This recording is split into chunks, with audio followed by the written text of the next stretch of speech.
కన్యరాశి వారు ఆదివారం అమావాస్య పుష్యమి నక్షత్ర సందర్భంగా కాళ అమావాస్య రోజున కాళాష్టమి రోజున ఎలాంటి విధులను పాటించాలి, 6వ స్థానంలో శని భగవానుడు వక్రగమనంలో ఉన్నప్పుడు ఎలాంటి దోషాలు ఉంటాయో ఈ వీడియోలో సవివరంగా సంపూర్ణంగా తెలుసుకుందాం. కన్యరాశిలో ఏ నక్షత్రాలు వస్తాయనగా ఉత్తరా నక్షత్రంలోని 2, 3, 4 పాదాలు, హస్తా నక్షత్రంలోని 4 పాదాలు, చిత్తా నక్షత్రంలోని 1, 2 పాదములు కలిపితే కన్యరాశి.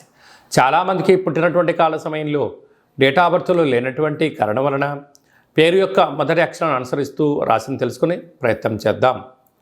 టో, పా, పీ, పు, ష, అణ, ఠ, పే, పో అక్షరాల వారందరూ కూడా కన్యరాశి జాతకులే. కన్యరాశి యొక్క అధిపతి బుధ భగవానుడు. వీరికి రాశిలోనే కేతు సంచార స్థితి ఉండడం, 6వ స్థానంలో శని భగవానుడు కుంభరాశిలో వక్రగమన ప్రయాణం అవ్వడం వలన విశేషంగా రుణ సమస్యలు, రోగ సమస్యలు, శత్రు సమస్యలు పొంచి ఉండినను నూతనంగా వివాహమైన దంపతులకు పుత్ర పుత్రిక సంతాన యోగము, తల్లిదండ్రుల నుంచి ఆస్తులు చరాస్తులు, మీరు ఎదుగుదలకు మీ తల్లిదండ్రుల నుంచి, బంధువుల నుండి, మిత్రుల నుంచి అనేక రకాలమైనటువంటి ధన సంపద మీ సొంతం కాబోతుందని చెప్పి గమనించాలి. ప్రేమికుల మధ్య చాలా సయుద్ధ అవసరం.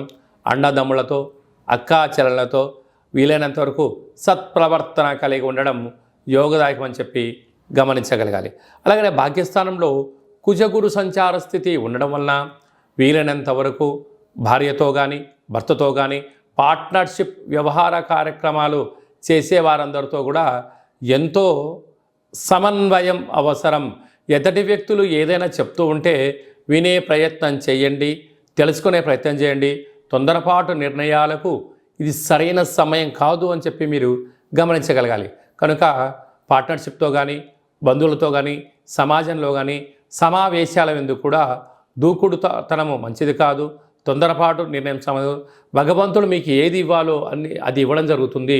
కనుక లేని దాని గురించి ఆలోచించేదానికన్నా ఉండబడిన దానితో మీరు తృప్తి చెందగలిగితే కన్యరాశి వారికి ఇంతకు మించి అదృష్టం లేదు అని చెప్పి గమనించాలి. కనుక తెల్ల జిల్లేడు వృక్షం దగ్గర దీపం పెట్టడం, తెల్ల జిల్లేడు యొక్క వృక్షాన్ని వేరు తెచ్చి సింధూరాన్ని పూసి పూజామందిరంలో ఉంచుకొని తాంత్రిక శ్రీ లక్ష్మీ వరసిద్ధి మహాగణపతి స్వామి యొక్క పూజను చేసుకోవడం, కాళభైరవ స్వామి యొక్క పూజలో పాల్గొనడం వలన కష్టాలన్నీ తొలగిపోయి ఐశ్వర్యం ఆనందం మీ సొంతం అవుతుందని చెప్పి గమనించాలి.